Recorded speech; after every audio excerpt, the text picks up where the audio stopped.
Bronny and LeBron. That is the story that will be this season. First time you guys know in NBA history, it's a father-son duo on the same team. Do we see, well, I don't know, let's start with you, Lou. How is this going to play out? Are we going to actually see them playing together? I think you get a couple opportunities. You know, other than that, I see Bronny. He's going to spend a lot of his time in the G League. You know, that he's going to need that experience. That's why they gave him a 4-year deal. Give him an opportunity to get a lot of reps, get a lot of minutes in down there with the G League team, and also have some opportunities with the Lakers group as well. You know, if you look at that, you look at their roster right now. There's going to be an opportunity for him to be on that opening day roster and have an opportunity if some injuries come up that he'll get an opportunity to play. So I don't see this as a big distraction or anything. It should be an exciting time for Bronny and LeBron as well. You know, going into season 21, he's calling this his prime time season. What distractions? Everything comes with LeBron James, you know, so I think this is no different. This should be an exciting season for him. Yeah, and also, with no Shams here, I feel like we're going to all be obligated to break some news here. I heard that they're just going to play him opening night, get it over with, and which I think is smart. Which I is think smart. you just avoid this media, avoid this media circus, avoid all the hoopla of when it's going to happen, where it's going to happen.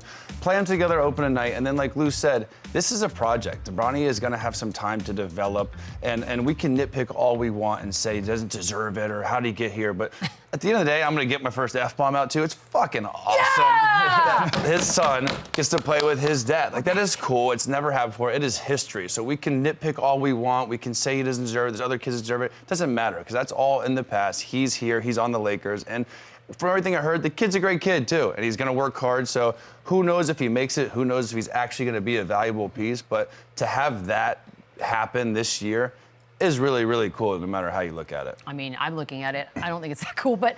But you know, my question, too, is, like, if we had that kind of juice and power like LeBron, I would do the same goddamn thing. 1,000%. I would do the same thing. Well, would you, I mean, you wouldn't pass. If there was even a 10% chance that your kid could play with you, would, of course you would take it. 1,000%, I would use my leverage, I would use my juice, and I would do the same exact things LeBron. So it's hard to knock him for doing that when we would all do the same exact thing.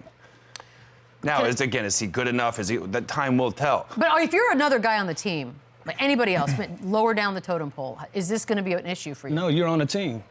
Okay. And everybody has an opportunity to come in training camp and compete. Nothing is given at that point. Nothing is given at that point. He has an opportunity to go out, compete, take a job or lose a job. And those guys have the same opportunity. So if you're Gabe Vincent, you're not looking at Bronny James as somebody that's trying to come in and take my spot. No, that's your teammate. That's my running mate, and it's my job as a veteran to string along a guy like a Bronny James to make sure he understands that outside of your father, this is how we work. This is the camaraderie that we build. This is what we do in the locker room. Instead of him being like on the road and stuff. There's going to be a weird dynamic a little bit on the buses and in the locker room where you're going to watch what you say a little bit around Bronny because you know it's probably going to get back. But these guys also, they have their own relationships. They have their own bonds. You're in the trenches together. So at the end of the day, they are teammates. They are going to go through a lot of stuff together. And yeah, it is a different dynamic because you're talking about the guy on the team and arguably the 15th, 16th, man on the team. So it's not like it's going to come to, crazy situation where you're going to have to choose or it's going to be like, he's a good kid. There's not going to be any beef.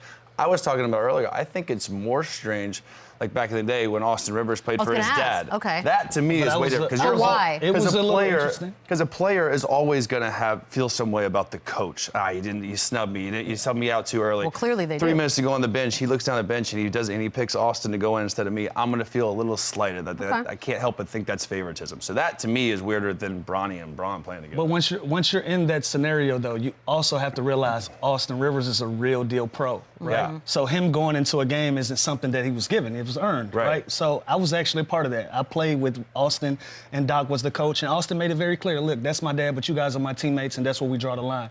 So you don't have to worry about me saying anything. And you got to understand, we're talking about grown men. Yes, that's your dad, but who runs home and gossips to their dad as a grown man at this point in your life? Point. You understand what I'm saying? So when you have that dynamic, it's a little strange, it's a little weird, but I thought Austin did a great job of separating himself from a lot of the hoopla. Bronny is probably going to do the same thing. What we can't do is discredit the kid just because their father is in a role either. That is human nature, though. Absolutely. We live in the Nepo baby world, so. Could Dalton Connect right now feel a little slighted that more people are talking about Bronny than him? But again, that's just emotions. That's just sensitivity. That has nothing to do with his work ethic and his season that he's going to have this year. Do not get caught up in that. It's already the Lakers. They're already going to be ran through the media. JJ Redick, new coach. LeBron James, Anthony Davis. Can they make the playoffs? And then they throw in this whole dynamic with the father-son. You have to block that out. You have to be a professional. And you have to just carry on business as usual. Yeah, once this season starts, I think that's going to be the last thing that ball goes up, no one's going to care. Especially after opening night, they share the court together. After that, it's going to be business as usual. And then if the Lakers lose or win opening night, they're going to be talking about that. Then there's going to be a new story. So just you can't get caught up in this, but it's never happened before, so it's interesting. By the way, LeBron at the Olympics was something else. Like, I feel like just if you thought, Captain maybe he's America. going to fizzle out a little bit. No, between he and Steph Curry, I mean, there's got to be more motivation now. Your kid's there. Like, I don't know that.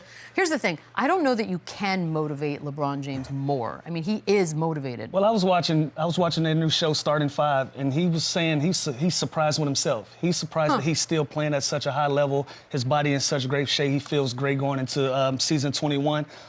Listen, as old as he is, we can say whatever we want. We still have an expectation level for LeBron 100%. James that speaks volumes to the work that he's been able to put in over 2 decades of basketball. Did I think, though, watching the Team USA this summer, that I would watch the game and be like, damn, LeBron's the best player? I didn't think I was going to say that. I said that pretty much every single game. This guy looked at the top of his game.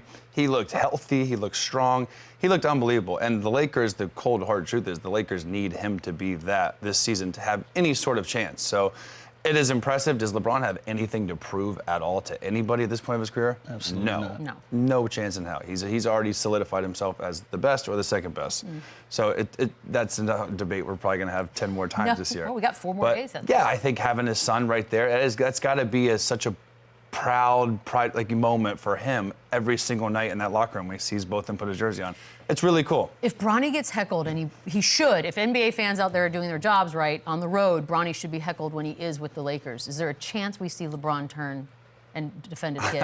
Because I kind of live for that if it does happen. I don't see a scenario where somebody's messing with my son in any place that I don't have anything to say. That's what I'm saying. But again, it's the same thing, though. They're all teammates, right? So I know there's that, obviously, father-son relationship. But if someone talks shit to any of my teammates, I'm going to try and have their back. Probably more so my son, though, yes. Yeah, that would be. We'll see who the first fan is that tries to do it.